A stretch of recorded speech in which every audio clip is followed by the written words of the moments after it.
Today in this video we are going to discuss about rickets.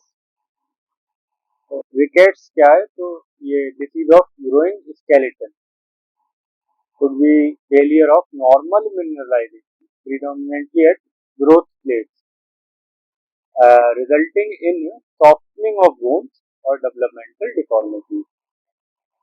ठीक है. Organic matrix of bone fails to calcify properly, leaving large osteoid seams. ये basically bone mineralisation का failure, ये और ऑस्टियोमैलेशिया दोनों. But इसमें और ऑस्टियोमैलेशिया में क्या डिफरेंस है कि rickets occur in growing bones of children, या फिर हम लोग कह सकते हैं डिजीज ऑफ ग्रोइंग स्केलेटन. ठीक है. अब टाइप दो तरीके की होती है, टाइप 1 और टाइप 2. टाइप 1 रिकेट्स के कॉजेज को जानते हैं. तो vitamin D deficiency most common cause होता है.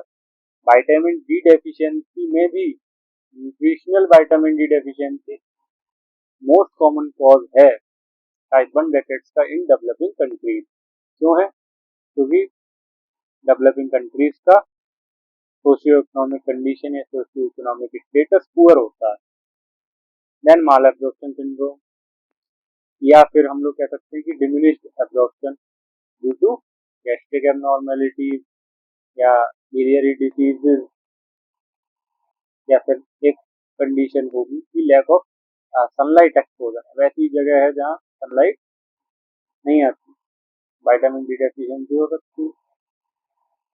फिर क्या है? मेटाबॉलिक मेटाबॉलिक डिफेक्ट या मेटाबॉलिज्म में डिस्टर्बेंस या डिफेक्ट इन मेटाबॉलिज्म, ज्यादातर लिवर या किडनी डिजीजेज में होता है. ठीक है. अब ड्रग्स, कई बार ड्रग्स में भी होता है. देखो ड्रग्स में क्या होता है, डिग्रेडेशन बढ़ जाता है विटामिन डी का पेशेंट्स में अगर वो बहुत प्रोलॉन्ग एंटी कन्वर्जेंट थेरेपी पे होते हैं. इधर ड्रग्स हो गया, एंटी कन्वर्जेंट थेरेपी, डिग्रेडेशन बढ़ जाएगा, विटामिन डी ज्यादा डिग्रेड होने लगेगा. अगर हम मेटाबॉलिज्म डिस्टर्बेंसेस का आए विटामिन डी के, उसमें हेपेटिक और रीनल फैक्टर दो होंगे.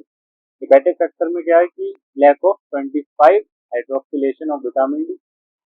रीनल फैक्टर में होगा लैक ऑफ 1 हाइड्रोक्सिलेशन, जो कि ज्यादातर ऑटोसोमल रिसेसिव होता है.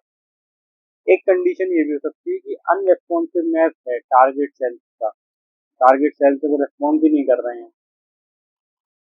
हाइड्रोक्सिलेशन तो हो चुका है, यानी 1-25 डाई हाइड्रोक्सी विटामिन डी है, यानी हाइड्रोक्सिलेटेड विटामिन डी है. हाइड्रोक्सिलेशन हो चुका है लेकिन टारगेट सेल्स रेस्पॉन्स नहीं कर रहे हैं. देन रीनल ओस्टियोडिस्ट्रॉफी भी एक कंडीशन हो सकती है. एक कंडीशन और कैल्शियम की डेफिशिएंसी भी डायरेक्ट हो सकती है. Now we come to the causes of type 2 rickets. ये ज्यादातर phosphate deficiency, extra cellular fluid में फोस्फेट की डेफिशिएंसी की वजह से होता है. फोस्फेट, ठीक है, फोस्फेट कहाँ? Extra cellular fluid. ठीक है. अब क्या है, ये किस वजह से कम हो सकता है फोस्फेट? दो वजह से. या तो डिमिनिश्ड इंटेक, मतलब इंटेक कम है, या एब्जॉर्प्शन डिमिनिश्ड है फोस्फेट का, या फिर वही डिफेक्टिव एब्जॉर्प्शन ऑफ फोस्फेट.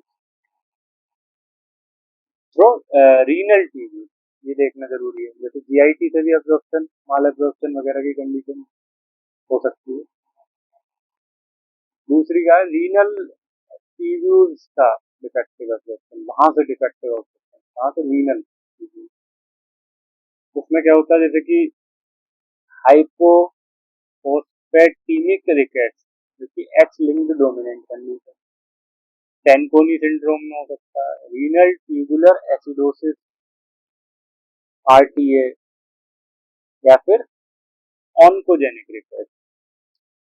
फिर नेक्स्ट पार्ट में हम लोग इसके क्लिनिकल फीचर्स और एक पार्ट अलग से बनाएंगे जिसमें हम विटामिन डी और बोन मिनरलाइजेशन का पूरा चार्ट उसमें समझेंगे. और एक पार्ट में हम इसके क्लिनिकल फीचर्स और एक्सरे फाइंडिंग्स को जानेंगे। Thank you.